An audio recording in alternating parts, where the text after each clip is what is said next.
Junior tennis coach Michael Paduch is stepping into one of the most heated debates in sports today by questioning a new rule that could change the face of competitive tennis in Canada. What happens when policies meant to include become controversial? Stay tuned to find out. In this video, we'll explore 3 pressing questions. Why did the Ontario Tennis Association adopt a new transgender policy? What are the differences between the new Canadian rules and international standards? Could these changes potentially impact the future of girls' tennis in Canada? It's a complicated issue and many people care about it, Paduch says.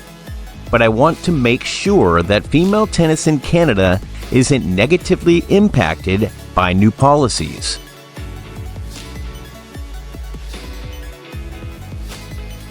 The new policy by the Ontario Tennis Association has stirred significant debate. According to this policy, players can compete in the gender category they identify with without restriction. This means they don't need gender reassignment treatments or to disclose their transgender identity. This applies to league, recreational, and provincial competitive levels.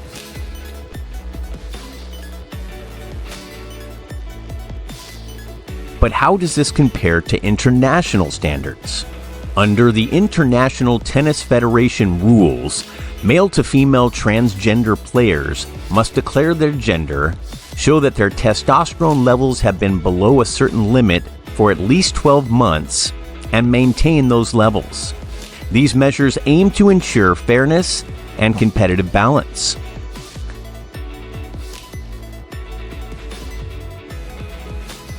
Why is this policy causing concern among coaches? Paduch, a certified wheelchair tennis coach, believes the new policy could harm girls' tennis by giving an unfair advantage to players born male.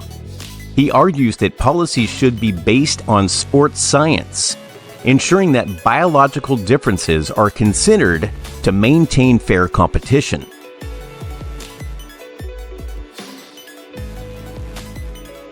This debate isn't limited to tennis.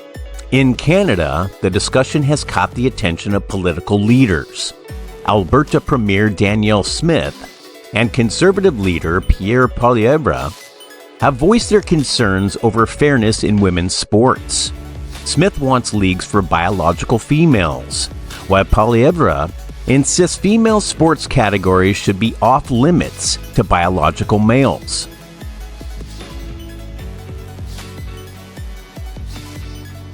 What does science say about this issue?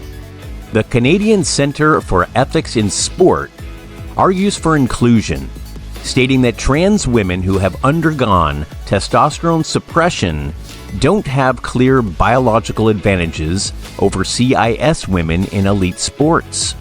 However, other studies suggest that testosterone suppression has limited impact on reducing muscle mass and strength, especially after puberty.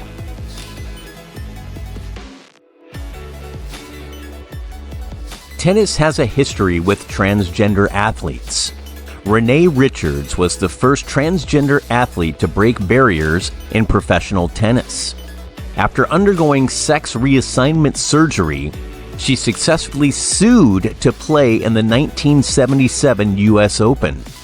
Richards later coached Martina Navratilova to several Grand Slam victories, highlighting the influence and legacy of transgender athletes in the sport.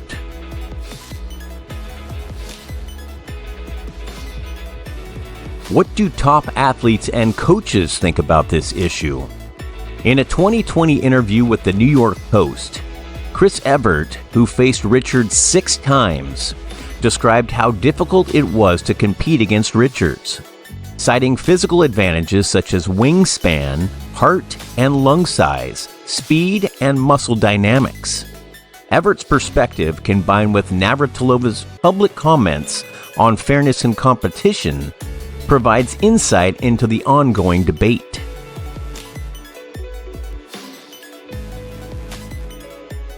How do different tennis associations handle this issue? The Ontario Tennis Association's policy is similar to the one by Tennis Canada, which allows athletes to compete in the gender category that matches their gender identity without restrictions. However, Tennis Quebec requires trans athletes to provide a change of sex designation certification from a Quebec civil registry office. This highlights the varying approaches within Canada and the broader discussion on fairness and inclusion.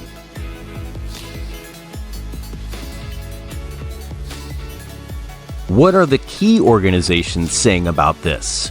The Ontario Tennis Association and Tennis Canada did not respond to multiple requests for an interview before the deadline. This silence adds to the uncertainty and controversy surrounding the new policies.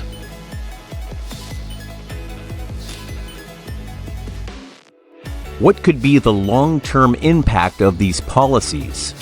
Paduch worries that without a medical aspect of certification, the new tennis policy could significantly impact girls' tennis. We can't just be inclusive at the expense of girls, he said. He believes that if hormonally stronger former males take spots in competitions, it could prevent biological girls from reaching high levels of play.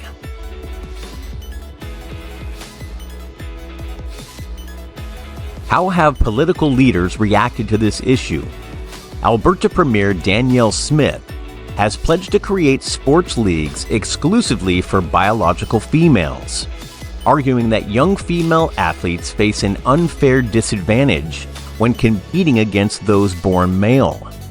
Conservative Party leader Pierre Poilievre has also spoken out, stating that female sports categories and change rooms should be off limits to biological males.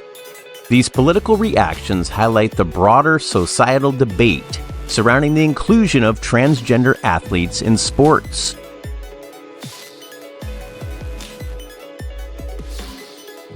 What are the ethical implications of these policies? The Canadian Centre for Ethics in Sport maintains that athletes should be allowed to compete in the gender category of their choosing. Their 2021 scientific review concluded that trans sport policies often use arbitrary bounds that aren't evidence-based, and that trans women who have undergone testosterone suppression have no clear biological advantages over CIS women in elite sports. However, other research suggests that testosterone suppression has only a modest effect on diminishing muscle mass and strength, indicating a complex ethical landscape.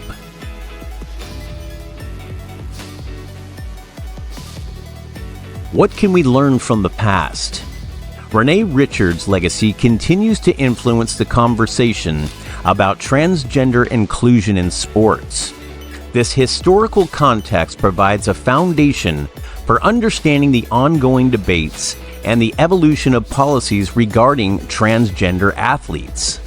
We've explored various perspectives on the idea of having an open category for trans athletes in sports competitions. And now we want to hear from you. What are your thoughts on this controversial topic? Do you think it promotes fairness, or does it create an unfair advantage? Share your opinions and join the discussion in the comments below. Thank you for watching Tennis Tenacity, and stay tuned for more content that deep dives into the world of tennis, addressing the most pressing and intriguing topics in the sport.